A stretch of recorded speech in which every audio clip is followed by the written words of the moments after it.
Joining us now, we got a lot to talk about. Our good friend Eddie Yeranian, he is based in Cairo. He has spent a career with the Voice of America. He is also a correspondent for CBS News and a correspondent for 8 years for the John Fredericks Radio Network. And he's still at it. Great guy. And he's in Cairo. He's our man in the Middle East. Edward, great to have you. It's a very significant day that you picked to have me on. I know, that's why I have you on. Where were you that day? We're going to get into politics and policy. Where were you that day? I was in Beirut. And I remember the Syrian lifeguard at the pool telling me with a grin on his face that 30,000 people had died. I think people at that time didn't know exactly how many people were still in the building. And a lot of people were very happy. I remember going down Hammer Street in Beirut, watching a shop that had TV sets that were playing, and people looking in the window, and they looked very enthusiastic when they saw those buildings burning. And I was, kind of mortified to hear that. But I mean, when you've been in the Middle East a long time, you sort of are not surprised by that attitude. But a lot of people in Lebanon were very happy. And then, of course, there were a lot of people who were not talking very loudly, but were upset about it too. Why the hatred for America there? I think in Lebanon, perhaps because of the U.S. support for Israel. Here in Egypt, less so. I don't find quite that visceral hatred for Israel and for the United States that I did in Lebanon. But the lifeguard, the Syrian lifeguard who was so happy about the buildings collapsing, was really a nice chap. That's the odd thing about it. So a lot of his hatred for the U.S. came from government media, from the Assad government's media. And of course, if anyone asks me, I've been covering Syria for 30 years. I'm not a big fan of the Assad regime, and at the same time, I'm not a big fan of invading Syria and dividing it into parts and, doing some of the things we've been doing. But anyway, that's another issue. So let's get to the news yesterday, and let's start with the administration and then go to a couple of the hot spots here. Let's start with the president's decision, the Trump administration's decision to close the Palestinian liaison office in Washington, D.C., and the administration saying, look, we're closing it for two reasons. Number one, there's a 2015 congressional mandate that says if the ICC calls for the investigation of Israel, we're going to close the Palestine office. That's number one. Secondly, I believe that the Trump administration and the president wants to put pressure on President Abbas to come to the negotiating table for his grand plan deal of all time, which, of course, we don't know what it is. But they won't come to the negotiating table because the Palestinian government, and I was on with one of them on Al Jazeera TV yesterday, and he told me that why should we come to the negotiating table when everything President Trump has done is in favor of Israel? So he said the game is stacked, and why should we even bother to go to the negotiating table? And I said, look, you don't know that. You don't know what their deal is. Why don't you sit down and try to work it out? What say you? Well, I think they've been told by the former Obama administration negotiators to hold on because President Trump is going to fall very quickly. The Qataris seem to think that's going to happen, and they don't think they're going to have to deal with him for a very long period of time, and that they'll get a better deal with a Democratic administration. And a lot of the things that they want are things that some of the Democratic negotiators were willing to give them, and that the Israelis were upset about.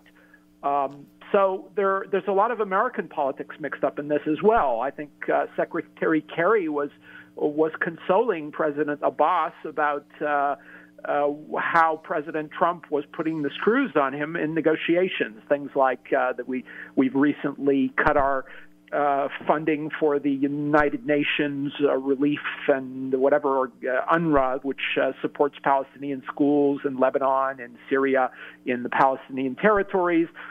Perhaps that's a little bit cruel, but at the same time, I think they understand or should understand we're bankrolling these things, and a lot of the time they think that they can take us for granted and do things against our interest, against our allies' interest, and still get that money. So, there are a lot of things going on at the same time.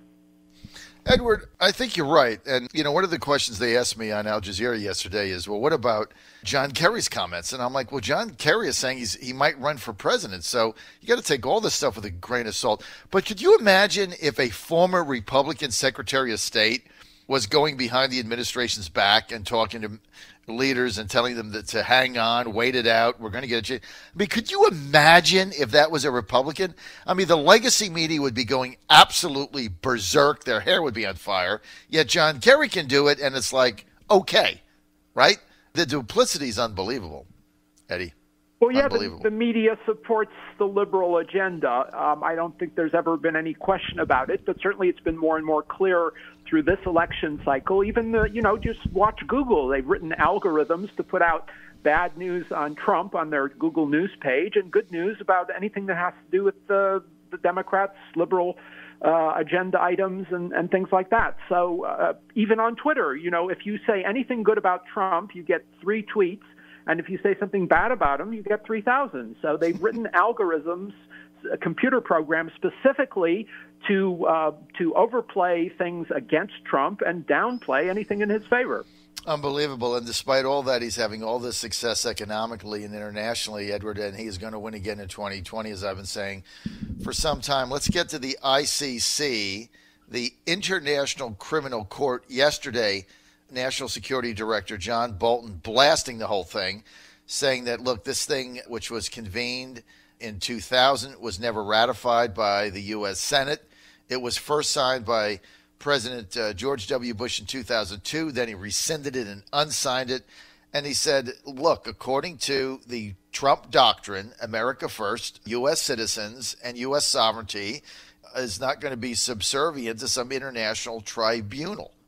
Of course, from John Bolton's perspective, he fought the ICC at its inception anyway, so that's no surprise there.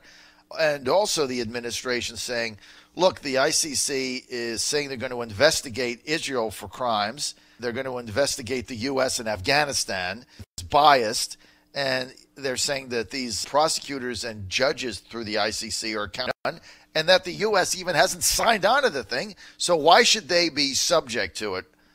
What do you think about that, Edward? Well, clearly the U.S. should not be subject to it because the U.S. has not signed the agreement or has unsigned the agreement. I think the danger here is you have people in the world, and Mr. Bolton alluded to that in his comments, that are looking for a world government. And this is going down that slippery slope of world government.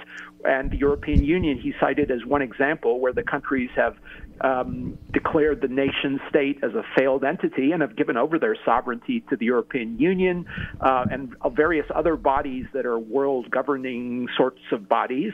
And where you go there is you put a body over the U.S. Constitution. You have someone legislating over the U.S. Constitution, and you come to a point where some of the freedoms we have are no longer there because you've given them away to some supernatural organization, national organization, which does not respect the Constitution. Now, a lot of people, a lot of liberals do agree with that agenda. That's the problem. These are the people that are fighting Trump, President Trump, and these are the people who want world government. So either you do or you don't. I think it's very dangerous going towards a world government. But you have to understand that a lot of people are secretly, not even secretly, a lot of people are openly saying they're going in that direction. David Rockefeller, who died last year, I believe, he wrote a book, and he's quoted, if you look online, as saying we're looking for just the right international crisis in order to impose world government.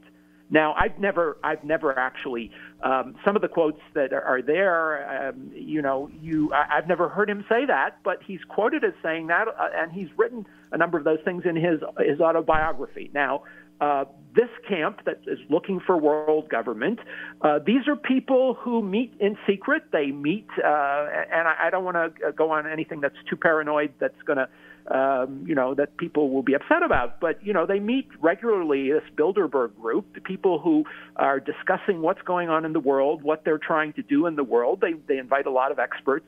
Fuad Ajami, who is a friend of mine, attended. He kind of downplayed it, saying that it's overrated. That was his word. But at the same time, they discuss a lot of important things behind the scenes, what we're doing, which direction we're going in, and things that are against the United States and against the U.S. Constitution. Unbelievable. You're right, Edward. The International Criminal Court is a one world government basic setup in order to give a framework for it, and I totally agree with that. On November 3rd, 2017, the chief prosecutor of the ICC, again, I don't like to do acronyms, in the International Criminal Court, because somebody's shaving or going to work and they're like, what's the ICC? International Criminal Court. They released a statement publicly saying that they wanted to do an investigation in the Islamic Republic of Afghanistan, and the chief prosecutor indicated this investigation would focus on Afghan national security forces, the Taliban, the Haqqani network, alongside war crimes allegedly committed by the United States. I mean, you look at this and you're like, okay, why are we involved in this when all the atrocities going on in the world, and I've got the ICC saying, I'm going to investigate the United States and I'm going to investigate Israel. I mean, obviously, we're not going to be a party to that, right? Yeah, I would not be a party to that, even if we did some things that were not really pretty. Even if the Israelis did some things which are not very pretty, a lot of countries are doing things which are not pretty, right, and not getting prosecuted for them. The right. Sudanese dictator is wanted by the International Criminal Court, and some of the parties that signed that International Court Rome Statute in 1998, they didn't even arrest him. South Africa is a party to that statute, and when Bashir, the Sudanese dictator, was visiting South Africa, they did not arrest him. So it's right. Very partial justice. Unbelievable. Hey, let me ask you something. I've got 2.5 minutes, Ed. I really want to give you the floor on this. I want to talk about the offensive that is proceeding right now in Idlib, Syria. 1.2 million civilians there, many of them going to Idlib because it was the last stronghold of the anti-Syrian government, whatever you want to call it, the rebels or the resistance to Assad. Many of them fleeing there. They don't want to live under the Assad regime. The offensive by the Syrian army under Assad, his forces, backed by Russian planes, starting. Bombs are dropping. What is going to happen here? I mean, this could turn into one of the most horrific humanitarian crises of this century, I believe. What's the plan? Yeah, well, it's not pretty. Clearly, a war doesn't unfold as you would like it to unfold. There are a lot of unpredictable factors.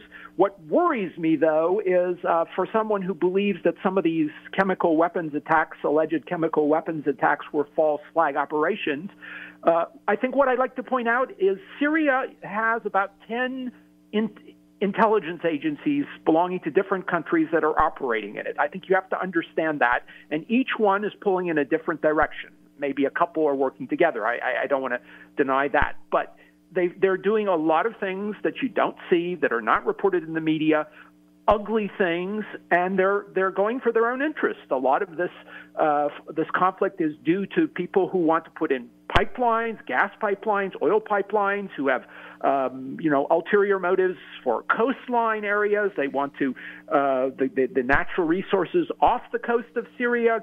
There's a lot of gas resources in the Mediterranean. So there are a lot of things going on here, in addition to the Sunni Shiite conflict, to the fact that Assad's regime has been in power since 1970, and that a lot of people are tired of it.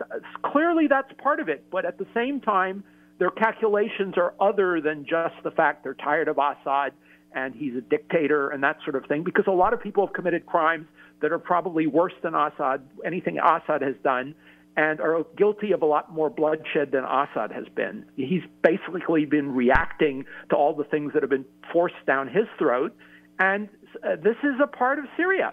The Turkish government, it's the successor to the Ottoman Empire. These were territories that were part of the Ottoman Empire, and they still have revisionist dreams of reclaiming parts of Syria, reclaiming parts of Iraq, reclaiming, things. They even are very active in Palestine, in Gaza, because, they think that they should have something to do there. They're active in Libya.